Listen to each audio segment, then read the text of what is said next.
조병렬입니다. 인사 올립니다. 제가 많이 지쳐 있습니다.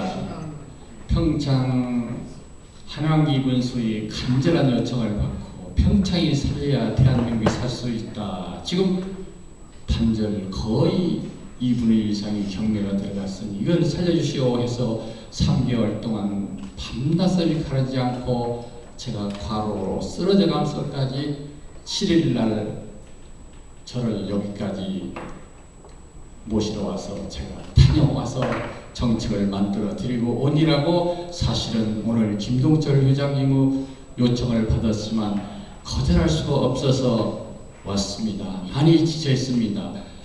이해하시고 제 좋은 소견을 말씀드릴 때 양해해 주시기 바랍니다. 존경하고 사랑하는 외국 국민 여러분 안녕하세요. 특히 오늘 행사를 주관하시는 대한민국 조찬기들 김동철 대표회장님, 김여원 목사님, 여러 목사님, 여러 성사님 수고가 많으십니다. 저는 그동안 학교, 국회, 사회단체, 종교단체 등에서 특강을 하고 있는 대한민국 통일정책연구원장 법학사 바보 조병렬입니다. 정중히 인사 올립니다. 오늘 특강은 헌법 20조에서 보장되는 행복주권이 정의와 인권은 무한가치다 라는 주제로 몇 말씀 올리겠습니다. 특히 인간의 삶 속에는 희단도 있고 난쟁이도 있고 앞선 사람도 있고 뒤진 사람도 같이 공유하고 있는데도 불구하고 인류 역사를 살펴보면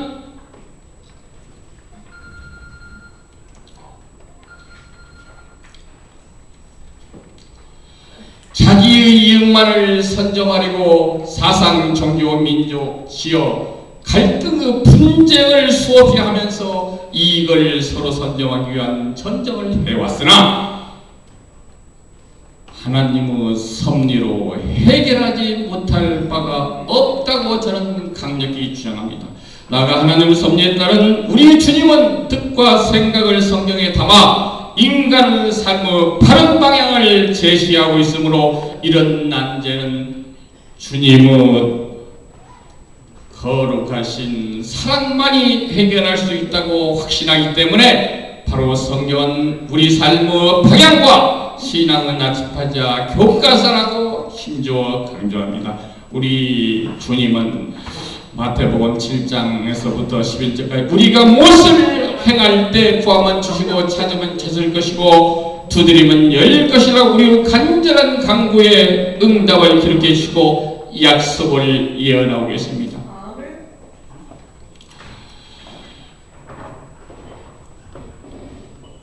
결국 하나님의 뜻대로 국민의 정의롭고 인권을 보장받으면서 잘 살기를 진실로 간구하고 기도하면서 신명기 10장 1절부터 2절까지 하나님의 말씀을 지키라고 한 명령에 따르면 우리의 삶의 좌표를 삼고 있는 정의와 인권이 바로 설 것이고 국민의 삶이 공정하고 자유로워질 수 있다고 확신하기 때문에 법을 집행하는 법관들은 권위가 전정되고 인정을 받을 수 있도록 준법 정신을 완수할 때 바로 이런 난제들은 전부 섭렵할 수 있다고 힘주어 강조합니다. 나아가 하나님의 공의와 정의가 강물처럼 바르고 정의로운 밝은 세상이 열린다라고 굳게 믿고 행동한다면 반드시 이루어 주실 것입니다. 그리고 믿는 사람은 믿지 않는 사람을 잘 선교하여 온 국민이 잘 살 수 있는 정책을 전문적이고 과학적으로 만들어야만 하는 하나님의 뜻이 온 세상을 환하게 밝힐 수 있다고 확신합니다.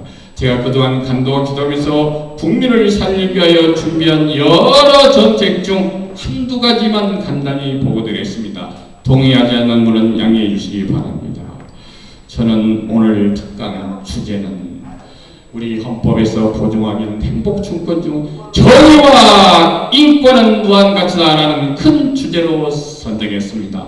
모든 변화의 시작은 내가 먼저 바뀌어야 세상이 바르게 보입니다. 왜냐하면 한 사람이 국가이고 이런 삶이 역사를 만들고 한 사람을 살면 수십 개의 도서관에 수장된 지식보다 더 소중하기 때문에 국민의 정의와 인권은 반드시 보장되어야 하는 무한가치인 것입니다. 국가의 존재의는 뭡니까? 국민의 생명과 재산을 안전하게 지켜봐야 국가를 더 발전시키고 국민이 더 잘 살 수 있게 만들어야 하는 아주 중요한 정치인 것입니다. 나아가 선진국이 되고 인류를 선조하는 그 큰 목적이 당할 수 있기 때문이다. 특히 우리 민족은 지난 5,000년 동안의 공직석으로 931번의 징을 받으면서 민족권의 특이성을 일찍이 깨닫고 조국의 민족의 동포의 생존에 박애신 등으로 승화하여 백성군주 장병 의병 등을 하나로 똘뭉치게 한 원동력이 되어 그 수많은 외침을 막아내고 결국 삼국을 통일하고 위대한 자유 대한민국을 건국한 것입니다. 동의하시면 박수해 주세요. 그러나 조용히 눈을 감고 1900년부터 1960년까지 60여 년을 겪어왔던 순환의 역사를 생각해 봅시다. 1910년 한일합병 조약으로 건국 후 최초로 일본의 나라를 뺏기고 1940년 사상대부로 사실상 한 나라가 두둥강이 나버리고 1950년 6.25라는 동족상장 등 세 번의 국난은 지난 5,000년 동안 겪지 못하던 치욕의 역사였습니다. 바로 이런 60년 동안의 고난의 삶을 살아온 세대들은 못 배운 것이 한이 되어 잘 살 수 없기 때문에 핵폭탄보다 더 무서운 것이 바로 파발폭탄이고 밥그릇 전쟁이었습니다. 이들은 굶기를 밥 먹으려고 먹을 것이 없어 배를 물로 채우면서 돈 버는 일함을 물불을 가지 않고 심지어 상머스를 하면서까지도 오직 내 자식만을 가르치기 때문에 지난 5,000년 동안의 국가를 발전시킨 수천 배 나아가 세계 10여 단위로 발전시킨 주역이 바로 이 고난의 삶을 살아온 60세 이전 세대들입니다. 바로 여러분들이라고 저는 생각합니다.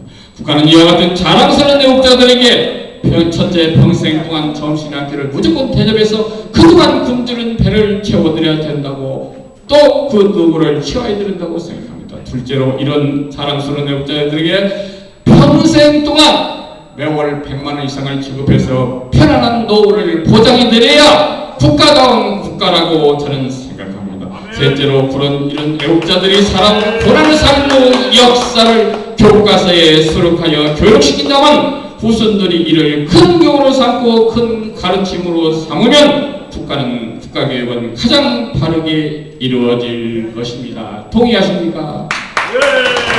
왜냐하면 감사할 줄 아는 국가는 크게 발전하고 역사에 기획될 것이라고 확신하기 때문이다. 이러한 제도는 고대에서도 찾아볼 수 있었습니다. 특히 신라의 화랑들이 목숨 바쳐 싸운 이유가 사후의 명예도 없고 남겨진 가족들에게 실질적인 혜택이 돌아가는 것이 보장되었기 때문이 아닌가 싶습니다. 물론 부모들에게 잘 배운 자식들이 부모님을 모시는 건 당연한데도 잘 가르친 자식들은 전부 해외에 나가 있고 못 배운 자식들이 부모 곁에서 부모를 통하고 이런 현실을 우리가 직시해 볼 때 이들이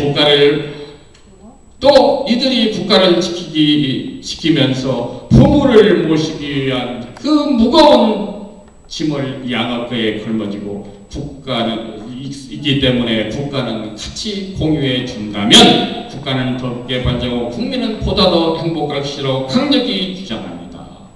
재능 맞춤형 정책 정책으로 인재를 양성하여 국가를 더 크게 발전합니다. 숨은 재능과 길을 조기에 찾아내서 인재 양성, 재능 맞춤형 교육을 시키면 우수한 인재가 많이 양성되고 교육비는 2분의 1로 줄고 사교육과 치마불안은 전부 없어지고 국가는 더 크게 발전할 것입니다.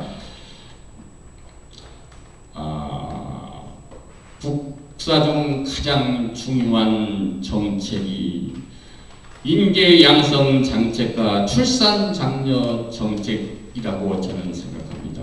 세계 인구학자에 의하면 70년이나 100년 이내에 우리나라 인구는 아주 급감해버린다고 예언하고 있습니다. 그러므로 국가는 인구 현상을 막으려면 출산적인 적극적을 펼쳐서 인구 감소를 무조건 막아내야 국가가 더 크게 발전할 수 있습니다. 최소한 5자녀 이상을 낳은 가정의 경우는 국가에서 전부 양육하고 교육시켜 일자리를 전부 만들어주고 자기들의 사육만 절 것이 아니라고 저는 생각합니다. 애국자로 우대하는 등 사후에 국군들이 안전한 정책을 펼쳐라도 인구 감소 현상은 막아내야 국가는 더 크게 발전할 수 있다고 강력히 주장합니다. 내 나라는 대한민국 하나입니다. 하나의 국적, 하나의 국세의 낙저, 원정 출산과 이중국적 포기하게 만들고 위반자는 영구히 추방하는 애국심이 크게 향상되고 국가에 더 크게 발전할 것입니다. 결국 내 나라는 대한민국 하나야 애국심이 크게 향상되어 전쟁 나면 도망가지 않고 내 나라를 지키고 발전시킬 것이라고 강력히 주장합니다. 결국 국가는 이런 정책을 펼쳐서 국민의 정의와 인권이 존중되고 인정받을 때 정의로운 사회와 국가인 것이라고 강력히 주장합니다. 왜냐하면 믿는 사람이 믿지 않는 사람을 잘 선교하여 이런 세상을 열어야만이 하나님의 온 세상이 환하게 밝힐 수 있는 정의와 인권이 바로 설 것이라고 힘주어 강조하기 때문입니다. 동의하십니까? 감사합니다. 다음으로 올라갑니다. 네.